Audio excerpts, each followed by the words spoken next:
안녕하세요. 당첨왕입니다. 실제 당첨 내역이며 함께하신 분들 모두 축하드립니다. 조합은 매일 무료로 드리고 있으니 편하게 문의 주세요. 구독, 좋아요, 알림 설정 한 번씩 부탁드리며 금일 분석 시작하겠습니다. 금일 프로농구 서울 SK 대 한국가스공사 경기 분석 시작하겠습니다. 홈팀 SK는 수요일 LG 원정을 승리하고 1위를 지켰습니다. 국대를 다녀온 안영준이 부상 여파로 창원에 내려가지 않았고 4쿼터 10점 차까지 뒤지고 있었는데 경기 막판 집중력이 대단했습니다. 힉스의 이탈 속에 풀타임을 소화한 자밀원이가 26득점 10리바운드로 더블더블을 기록했고 김선영과 오재현이 3.8개를 합작하며 35점을 더했습니다. 단, 오재현이 그 경기에서 원희에 깔리며 이 경기 출전이 불투명합니다. 원정팀 가스공사는 1라운드 최고의 팀이었습니다. 한 경기를 더 소화한 SK가 1승을 앞서가고 있긴 하지만 7승은 분명 대단한 성과였습니다. 감독 2년차로 들어선 미소년 강혁 감독이 팀을 확실하게 만들며 경쟁력 있는 팀으로 탈바꿈시켰습니다. 니콜스는 강점인 확실한 공격력 외에도 수비진의 코어 역할도 했고 정성우의 존재감도 대단했습니다. 알바노를 제치고 리그 최고의 가드로 성장한 벨란겔도 잘해주기에 진지하게 높은 곳을 노릴 수 있습니다. 가스공사의 승리를 봅니다. SK는 안영준과 힉스가 복귀를 타진 중이지만 이 경기까지는 결장할 가능성이 높습니다. 때문에 벨란겔과 김낙현, 이대헌 등이 니콜슨의 공격 부담을 덜어줄 가스공사 상대로 고전할 수 있습니다. 은도예가 원희를 높이로 어렵게 할 수 있고 벤치 구간에 우위를 가져갈 가스공사가 승리할 것입니다. 금일 프로농구 안양정관장 대 부산 KCC 경기 분석 시작하겠습니다. 홈팀 정관장은 시즌 출발이 매우 좋지 않았습니다.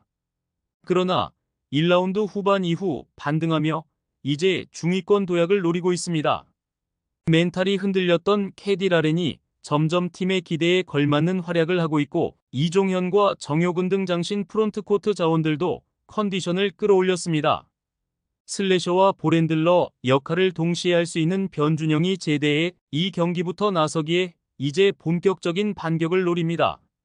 원정팀 KCC는 휴식기 이후 첫 경기에서 모비스를 잡고 본격적인 순위 경쟁에 나섰습니다. 부상에서 돌아온 최준용과 송교창이 9점 합작에 그쳤지만 버튼이 수비 리바운드 단속을 잘하며 더블더블을 기록했고 이승현이 높은 야투 성공률로 18점을 더했습니다. 60%의 야투 성공률을 기록한 허웅도 안정적이었기에 이제 반격을 노릴 준비를 마친 모습입니다. KCC의 승리를 봅니다. 정관장은 변준영이 돌아와 박지훈과 함께 백코트에 나설 수 있습니다. 국대에서도 볼핸들러 역할을 잘한 리그 최고의 가드에 복귀는 팀의 큰 힘입니다. 그러나 이종현과 정효근 등 공격 능력이 아쉬운 프론트코트로는 송교창과 최준용이 돌아온 원정팀의 화력을 감당하기 어렵습니다. 주전 구간 우위를 가져갈 수 있는 KCC가 연승에 성공할 것입니다.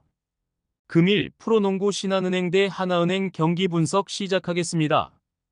홈팀 신한은행은 지난 토요일 경기에서 우리은행에 완패했습니다. 최이샘이 정교한 야투감을 앞세워 16점을 기록했고 신지현도 분전했지만 후반 폭발한 우리은행의 외곽포를 제어하지 못했습니다. 김단비 수비에 실패한 것도 패인이었습니다. 그래도 부상을 어느 정도 회복하고 돌아온 리카가 이 경기부터는 어느 정도 출전 시간을 가져갈 것으로 보이기에 반격을 노립니다. 원정팀 하나은행은 지난 수요일 홈경기에서 썸에 패했습니다. 3쿼터까지 9점을 앞서가며 승리가 유력해 보인 경기였는데 4쿼터 초반 2점에 그치며 17점을 헌납한 것이 결정적인 패인이었습니다. 지난이 무릎 부상으로 빠진 상황이었지만 양인영이 18점 10리바운드로 맹활약했고 김시온이 시즌 하이인 19점을 기록했는데 경기 마무리가 아쉬웠습니다. 신한의 승리를 봅니다. 하나은행은 박진영과 고서연 등 어린 선수들이 잘 성장하고 있습니다. 그러나 김시온을 제외하면 코트에서 안정적으로 볼을 간수할 선수가 부족합니다. 신지현과 신이슬, 김지영 등이 코트에서 안정적으로 공격 조립을 할 수 있고 스케줄 상으로도 이점이 있는 신한이 경기를 잘 풀어갈 것입니다. 금일 B리그 남자 삼성화재 대 대한항공 경기 분석 시작하겠습니다. 홈팀 삼성화재는 한국에 온 이후 가장 좋은 활약을 한 파즐리를 앞세워 한전을 제압했습니다. 그로즈다노프가 8득점에 그쳤고 김정호의 공격 성공률도 나오지 않은 경기였지만 파즐리가 69%의 성공률로 36점을 폭발했습니다. 7개를 잡아낸 김준우를 비롯해 블로킹 득점도 15점이 나온 경기였습니다. 원정팀 대한항공은 OK 원정에서 승리를 따내며 리그 선두로 올라섰습니다. 현케가 우리카드에 일격을 당했기에 어부지리성으로 1위 자리를 차지했습니다. 그러나 시즌 초반 요스바니를 비롯한 3명이 주전 선수가 빠진 것을 감안하면 엄청난 성적입니다. 대체 선수로 합류한 막심이 서브와 후위 득점으로 한 선수의 어깨를 가볍게 하고 있고 정지석이 확실하게 컨디션을 끌어올렸습니다. 대한항공의 승리를 봅니다.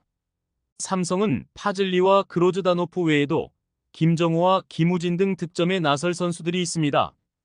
그러나 공격 성공률 기복이 크기에 대한항공 상대로 홈에서 어려운 경기가 예상됩니다. 막심의 안정적인 득점 정립 외에도 정지석과 정한용 등이 삼성화재 수비진을 공략할 대한항공이 연승을 이어갈 것입니다.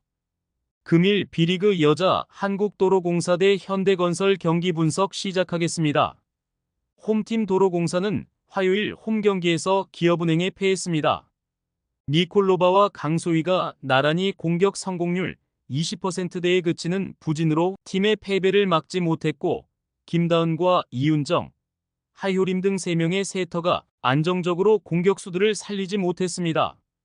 아시아 쿼터가 합류하지 못한 상황이기에 타 팀에 비해 전력이 떨어지는 데다 문정원과 전세한 등이 감독의 기대를 충족시키지 못하고 있습니다. 원정팀 현대건설은 지난 주말 흥국생명에 패하며 연패를 당했습니다. 모마가 1세트 이후 경기에 나서지 않았지만 2세트를 37대 35로 잡는 저력을 보였는데 3세트 듀스 상황을 이겨내지 못한 것이 아쉬웠습니다. 정지훈과 위파위를 비롯해 모마를 대신해 들어온 나현수까지 모두 10득점 이상을 기록했는데 에이스가 빠진 코트에서 1위 팀을 넘긴 어려웠습니다. 현대건설의 승리를 봅니다. 직전 경기에서 알 수 없는 이유로 1세트 이후 사라진 모마가 복귀할 것이기에 양효진, 정지훈과 함께 도로공사의 낮은 블로킹 벽을 공략할 수 있습니다. 또 김다인이 안정적으로 좌우와 중앙을 활용할 것도 승부를 가를 요인입니다. 현대건설이 연패를 벗어나며 다시 순위 경쟁에 뛰어들 것입니다. 많은 분들께서 픽은 어디에서 주냐고 물어보시는데요. 계속 말씀드리지만 영상 아래 고정 댓글 링크로 편하게 말 걸어주시면 됩니다. 토토는 늘 말씀드리지만 조합이 제일 중요합니다. 무료로 공유해드리니 같이 대박납시다. 절대 손해보시면서 토토하지 마세요.